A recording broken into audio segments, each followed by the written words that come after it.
बिस्मिल्लाहिर्रहमानिर्रहीम अल्लाहुम्मा सल्लि अला मुहम्मदिन व आले मोहम्मद। मई और जून का महीना पाकिस्तान के साथ साथ ईरान के लिए भी बड़ा ज़बरदस्त साबित हुआ है और पाकिस्तान के लिए ख़ास तौर पर ये दोनों माह यानी मई और जून भरपूर साबित हुए हैं, क्योंकि इन दोनों महीनों में यके बाद दीगरे यानी वन आफ्टर वन पहले इंडिया और फिर दूसरा दुश्मन जो पाकिस्तान का है वो इसराइल है। इन दोनों को शदीद किस्म की हज़ीमत का सामना करना पड़ा है और दोनों मुल्कों को शिकस्त हुई है। और यकीनन इस सारे अमल में अगर आप ये देखते हैं कि इंडिया वाली एपिसोड जो पाकिस्तान के साथ हुई और फिर जब ईरान वाली एपिसोड जो इसराइल के साथ हुई, उसमें आप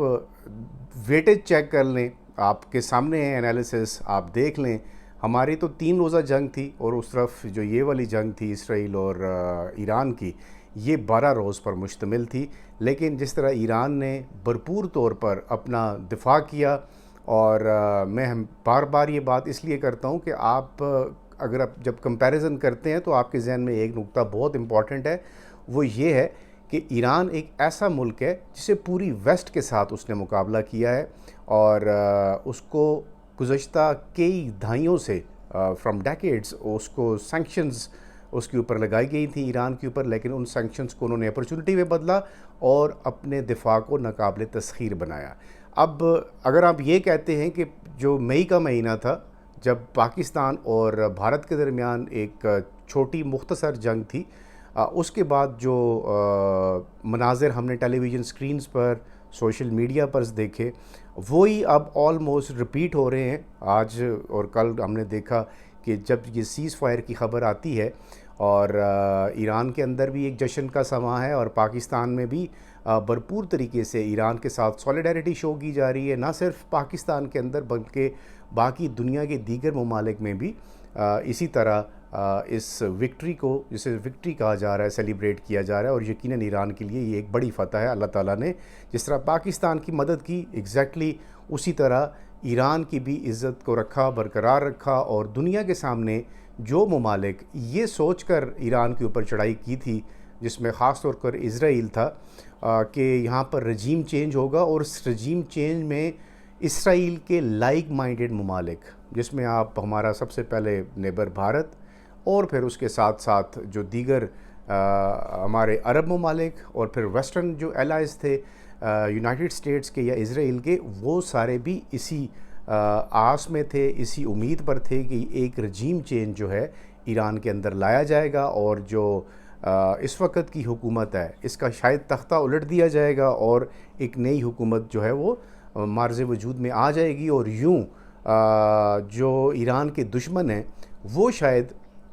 अपना जो मिशन है, जो कई सालों से सदियों से उन्होंने अपने जहन में बना कर रखा हुआ है, जब इनकलाब ईरान आया और उसके बाद से लेकर अब तक इस इनकलाब को ख़त्म करने की जो कोशिश थी वो बिल्कुल बुरी तरह नाकाम हुई है। और इस पूरी 12 रोज़ा जंग ने ईरान के और इसराइल के दरमियान इसने नक्शा पलट कर रख दिया है। ईरान के अंदर अगर आप ये कहें कि जो लिबरल्स, जिनके बारे में ये कहा जाता था कि शायद वो इस रजीम से खुश नहीं हैं, वो इस जंग ने उनको भी एक साथ खड़ा कर दिया है और अपने दिफा के लिए मुल्क में सब लोग एक जगह पर एक कौम की तरह खड़े हैं, डटे हैं। और आप यकीन करें, तेहरान हो, इस्फ़हान हो, ज़ायदान हो या ईरान का कोई भी शहर हो, वहाँ पर बड़ी तादाद में लोग सड़कों पर निकले और इस विक्ट्री को उन्होंने सेलिब्रेट किया। आप ये बात जहन में रखें कि अगर ये 12 रोज़ा जंग अभी भी ख़त्म ना होती तो ईरान जिस तरह से उसने तल अवीव के अंदर अपने बैलिस्टिक मिसाइल्स के साथ अटैक्स किए हैं, अभी इसराइल की अगर मैं कैफियत आपको बता दूं तो लोग अभी भी वहाँ पर बंकर्स में हैं और उनका जो खौफ है वो इस कदर ज़्यादा है। और जो रजीम चेंज का ख्वाब नेतन्याहू ने या अमेरिका ने मिलकर ईरान के अंदर जो ख्वाब देखा था कि हम इस रजीम को चेंज करेंगे, अब मुझे लगता है कि उनकी अपनी रजीम जो है वो वहाँ पर चेंज होती हुई नज़र आ रही है। जितने भी लोग इस वक्त इसराइल के अंदर हैं उनके अंदर रिजेंटमेंट है और उनको ये लगता है कि नेतन्याहू ने एक ऐसी जंग उनके ऊपर मुसल्लत की जिसके वो हकदार नहीं थे। तो आइंदा आने वाले दिनों में आपको रजीम चेंज का ख्वाब जो ईरान के अंदर देखा गया वो तो शायद वहाँ नज़र ना आए, लेकिन इसराइल के अंदर आप इस ख्वाब को पूरा होता हुआ देखेंगे। और आइंदा आने वाले दिनों में बहुत सारे, अब सवाल ये पैदा होता है कि ये जो सीज़ फायर है क्या ये पाकिस्तान और इंडिया वाला सीज़ फायर है, यानी इसकी कोई गारंटी है? गारंटी तो आप देख लें, ये वही साहब हैं डोनाल्ड ट्रंप साहब जिन्होंने पाकिस्तान और इंडिया का जो सीज़ फायर है इन्होंने ये अनाउंस किया, और फिर उसकी इतनी गीत गाए उन्होंने कि वो मेरे ख्याल से 15 से 20 दफ़ा तो उन्होंने हर फोरम पर कहा कि मैंने ये सीज़ फायर करवाया है और मैं अमन का बड़ा ख़्वाह हूँ, और मैं I am the Donald Trump, और मैं यूनाइटेड स्टेट का सदर हूँ और मैंने ये डील कराई है। उस डील पर नरेंद्र मोदी की जो शक्ल पहले ही माशाल्लाह बहुत खूबसूरत है, वो और निखर कर सामने आई और उनका मुंह लटक गया, और बारहा वो इस बात का मतलब इजहार भी कर चुके हैं कि जिस तरह भारत ने पाकिस्तान के टाइम पर जब पाकिस्तान ने रिटेलिएटरी स्ट्राइक्स की और अंदर घुस के जब भारत को मारा, तो उसके बाद फिर तकलीफ़ बहुत ज़्यादा हुई। मोदी साहब का मुंह पहले लटका हुआ था, मज़ीद लटका, तो उन्होंने फिर मिन्नतें की जाके इसी डोनाल्ड ट्रंप की, तो सीज़ फायर हो गया। अब वो नेतन्याहू साहब जिनका मुंह तकरीबन इन्हीं के साथ काफ़ी मिलता जुलता है, उनका भी काफ़ी लटक गया है, और वो अब कल पहली दफ़ा हिस्ट्री में 75 साल में फ़र्स्ट टाइम ऐसा हुआ है कि सीज़ फायर की वायलेशन हुई है, क्योंकि ये इज़राइल कोई पहली दफ़ा सीज़ फायर की वायलेशन नहीं कर रहा। उसको ये लगता था कि अमेरिका तो जो भी मर्ज़ी है कहता रहे, वो हमारे अबू जी हैं, तो अबू जी जो बात मर्ज़ी है कहें, हम तो आज़ाद हैं, हमें तो कोई पूछने वाला नहीं है। उन्होंने कल सीज़ फायर की वायलेशन की, और जब डोनाल्ड ट्रंप से जर्नलिस्ट जितने भी थे उन्होंने सवालात किए कि आपने सीज़ फायर करवा दिया है और उस सीज़ फायर की खिलाफ वर्जी जो है वो हुई है, आपके नॉलेज में है? तो उन्होंने कहा बिल्कुल मेरे नॉलेज में है, और उन्होंने बड़ा कैटेगोरिकली गुस्से का इज़हार किया और कुछ ऐसे अल्फाज भी इस्तेमाल किए जो शायद मैं आपको यहाँ पर ना इस्तेमाल कर सकूँ। उसमें उनका गुस्सा खासा ज़्यादा था और उनकी फ्रस्ट्रेशन नज़र आ रही थी कि इसराइल ने पहले उनको इस जंग में धकेला, और ज़ाहिर है आप कह लें कि ईरान और अमेरिका का जो एक दुश्मनी है वो आपके सामने है, और सदियों से मास वायर रेटरिक्स यानी दोनों तरफ से बयानबाजी होती रही और एक दूसरे को आवाज़ें लगाई जाती रही, धमकियां दी जाती रही, लेकिन अटैक नहीं हुआ था। तो पहली दफ़ा अमेरिका ने अपनी पॉलिसी बदली और इसराइल के कहने पर ईरान के ऊपर ये न्यूक्लियर साइट्स के ऊपर अटैक किया, और उसके बाद फिर जब ये रिटेलिएटरी स्ट्राइक्स हुई और ईरान ने बड़ी ज़बरदस्त हिकमत अमली के साथ जो सबसे बड़ा बेस था अमेरिका का जो कतर के अंदर था उसके ऊपर जब अटैक किया, तो कतरी तो आपको पता है जो फिर अरब हमारे कितने जरी और बहादुर हैं माशाल्लाह, वो जंग से तो ऐसे भागते हैं जैसे आप समझेंगे किसी ऐसी चीज़ को देखकर आप भागें कि जो आपके लिए ख़तरनाक हो। तो उसको उन्होंने फ़ौरी तौर पर इंटरवीन किया और उन्होंने कहा भाई मेहरबानी करें इस जंग को रोकें, वरना ये तो एक बेस ये वाला है नहीं है, इसके अलावा बहुत सारे बेसेस हैं जो मुख्तलिफ़ ममालिक में हैं और वहाँ पर भी ईरान फिर इसी तरह के हमले करेगा। तो ओवरऑल आप देखें जो इम्पैक्ट नज़र आया ईरानियंस की तरफ से जिन्होंने जिस हिम्मत का मुजाहरा किया, और इस जंग में फिर डोनाल्ड ट्रंप ने मजबूरन फ़ौरी तौर पर सीज़ फायर का अनाउंस किया, लेकिन सीज़ फायर की अनाउंसमेंट के बाद इसराइल ने इस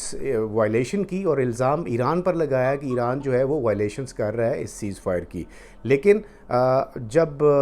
टेलीफोनिक गुफ्तगू जिसके बारे में आज तमाम अखबारात भरे पड़े हैं डोनाल्ड ट्रंप की और जो नेतन्याहू की है, उसमें ख़ासी भरमी का इज़हार किया, और मैंने अभी ज़िक्र किया कि उस भरमी का इज़हार सिर्फ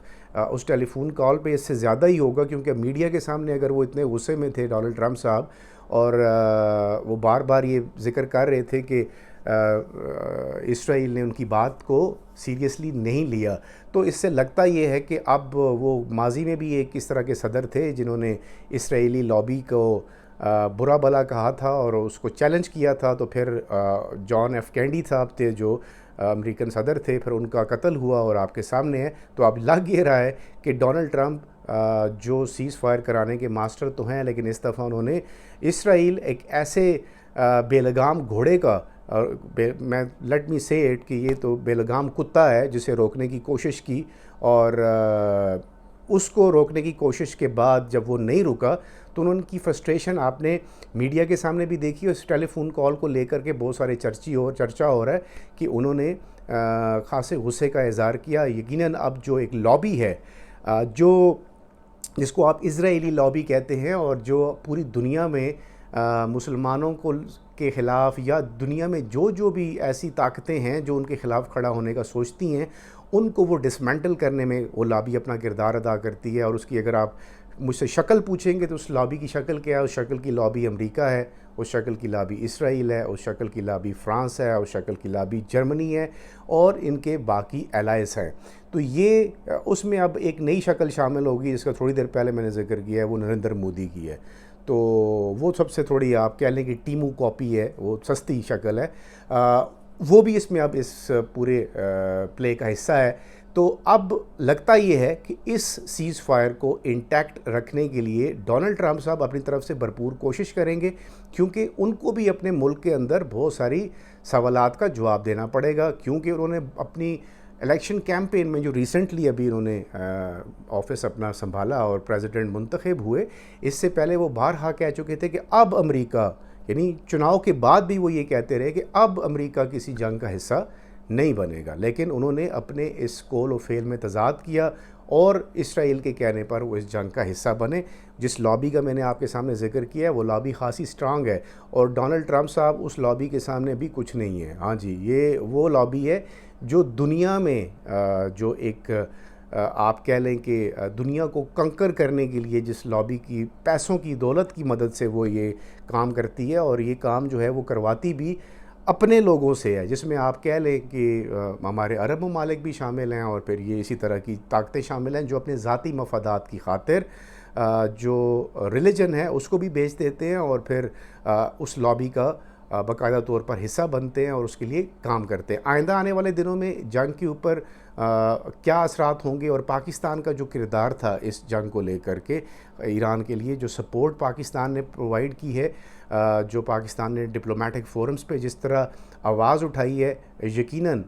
जो ख्वाब नरेंद्र मोदी ने नेतन्याहू के साथ मिलकर देखा था, उस ख्वाब की पहली एपिसोड आपने मई में देखी, और दूसरी जो उसकी एपिसोड थी वो अभी जून में आपने देख ली। दोनों में शिकस्त फाश जो उनका मुकद्दर बना है, और इससे आप अंदाज़ा लगा सकेंगे कि आइंदा आने वाले दिनों में इसराइल और इंडिया का जो गठजोड़ था वो आपको एक्सपोज होता हुआ नज़र आ रहा है। और जो प्लान्स उनके बनाए गए थे कि इस रीजन के अंदर पाकिस्तान समेत जो दीगर छोटे ममालिक हैं, बांग्लादेश है, नेपाल है, भूटान है, इनके ऊपर अपनी धौंस धमकी जो है वो कायम करके और फिर चाइना के सामने जाके एक बड़ी ताकत के तौर पर भारत खड़ा होगा, वो आपको चिकनाचूर होता हुआ नज़र आ चुका हुआ है। और आइंदा आने वाले दिनों में आप ये भी देखेंगे कि इस जंग ने जो अभी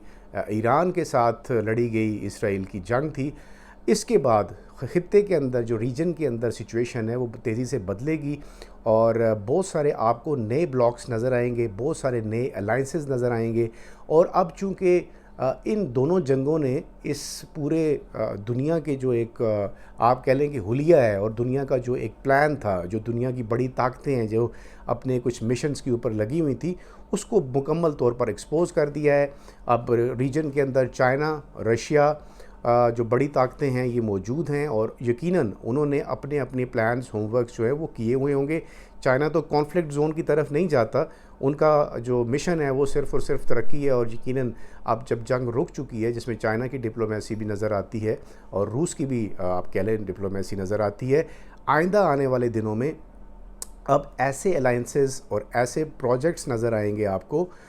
जो इन जंगों से हटकर होंगे, और फिर उन ममालिक में जिसमें पाकिस्तान और ईरान अब बाकायदा तौर पर एक